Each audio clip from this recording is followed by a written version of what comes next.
I'm still in the vicinity of the Valley of the Gods and like Monument Valley. There is a village nearby which is called Mexican Hat. And yeah, kind of makes sense, huh? I'm gonna try to find a camping spot somewhere around this hat.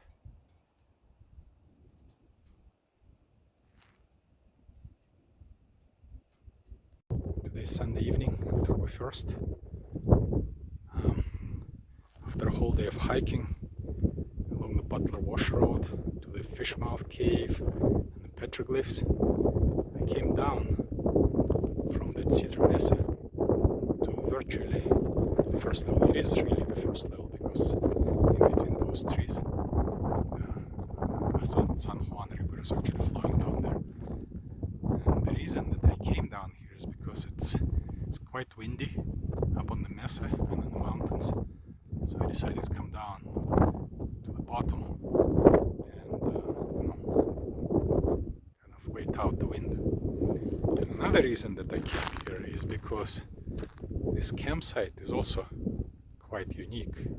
And again, it's a free campsite because it's right under the infamous Mexican Hat.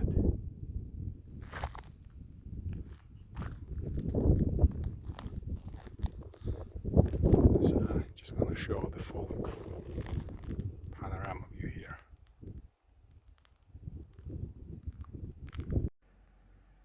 Yeah, that's the original Mexican Hat. And interestingly, over on that rock, looks like there is a shadow of the Mexican Hat. Today is Monday, October 2nd, and I'm staying kind of at the bottom of that multi-step staircase. Down there among the trees is the San Juan River, and I've spent the night at this little camp spot right underneath the Mexican Hat.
Yeah, I found the way to the river. There's all this thick brush. I can't really get through. There are some cow paths there, but I mean, really not passable for me. Somehow I found a little road to campsite. Some people are already staying here, but you know, it's river access. I think it's okay. Yeah, it's a really nice view, a nice campsite. Again, thanks people who are staying here overnight. Again, this view, and it's all free. And not sure, yeah, the river kind of looks deep and it's probably silt at the bottom, so you may get sucked in if you go for a swim. Yeah, probably wouldn't risk it. plus it flows pretty fast. Here's the Mexican Hat. I've camped up there, and there is another van right in front of me, and then there is actually another camp spot here. This one is actually big and fit a huge RV. And then there is a little road which goes to the river. And you can see people already camping there as well. So there's plenty of free camp spots in the Mexican Hat. And I'll tell you while it's relevant why they are free. When going off the main road towards the Mexican Hat over there, you can see this sign, just handwritten sign. So this is mostly a scam, because you know, the road there kind of makes you think that everything around this Mexican Hat you have to pay, but it's not really. It's, you know, the road actually forks there, and the fork, I mean the left fork is all free. It's the BLM land, and on the right I think it's the tribal land, and I think that's where they want you to pay for, but they kind of make you think that all of that area is a paid camping.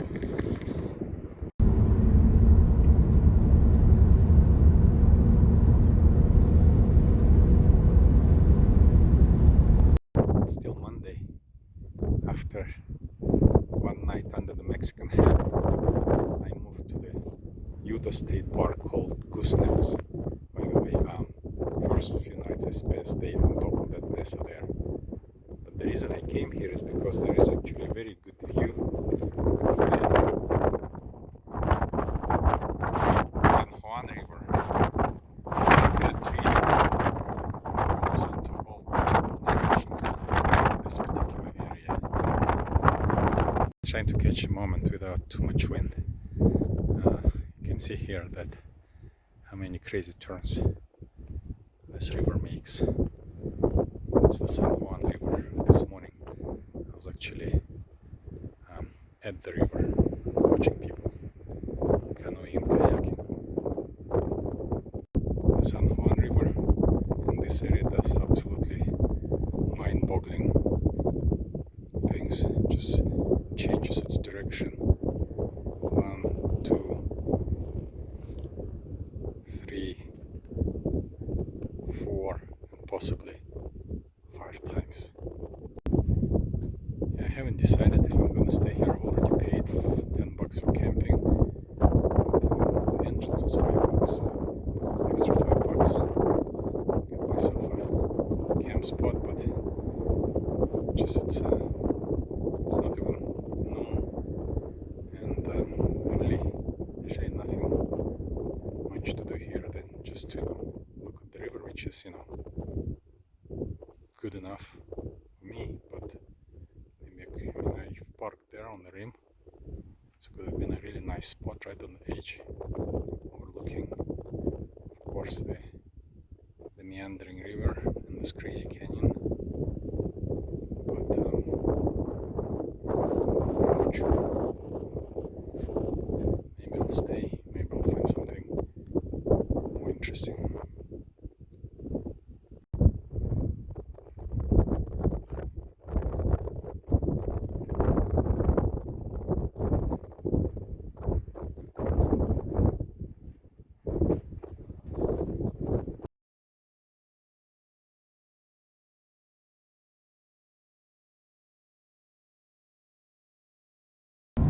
Yeah, I've decided not to stay overnight at this Goosenecks State Park, even though I already paid for camping.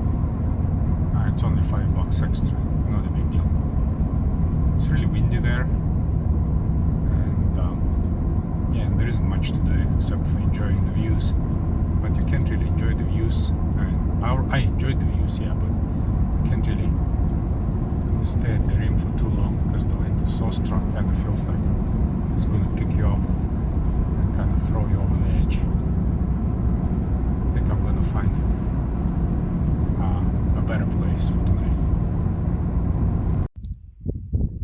After deciding not to stay at the Goosenecks State Park, I came to this location. I mean, this is, I mean, it's a no-name location. I mean, it's not on maps or anything like that. I just, you know, happened to find it, and I think I'm gonna stay here for the next couple of days because it's quiet. It's kind of somewhat protected from the wind, and of course there are some interesting features that I think I'll enjoy hiking around. There are some here, and there is even more behind this ridge here.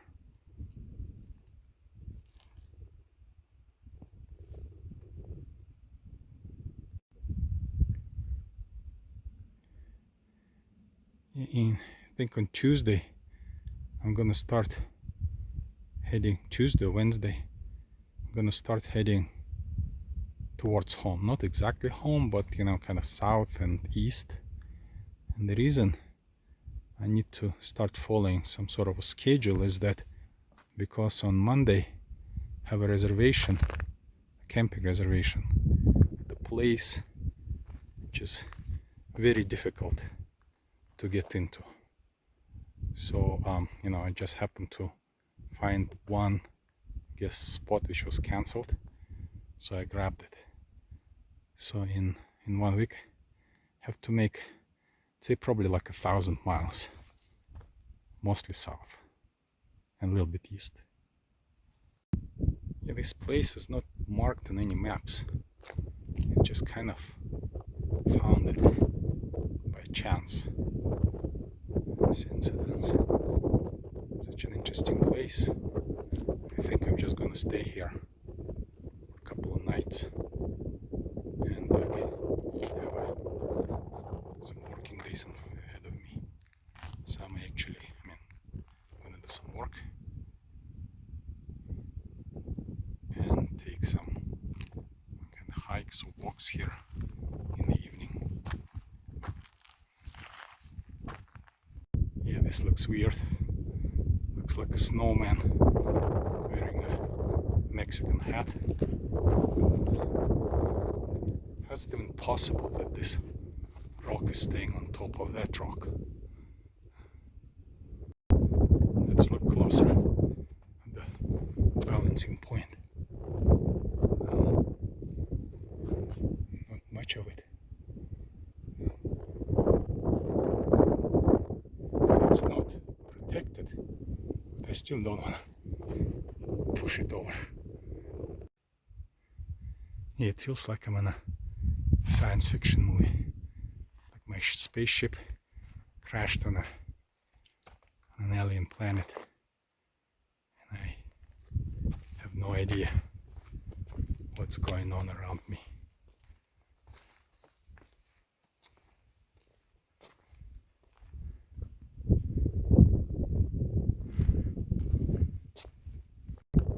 This looks like an alien head, not head. Yeah, I think this place is more interesting to camp at for a couple of days than the Goosenecks State Park. Yeah, there you see the views, but you can't really explore anything up close. But here I can literally go and touch and feel every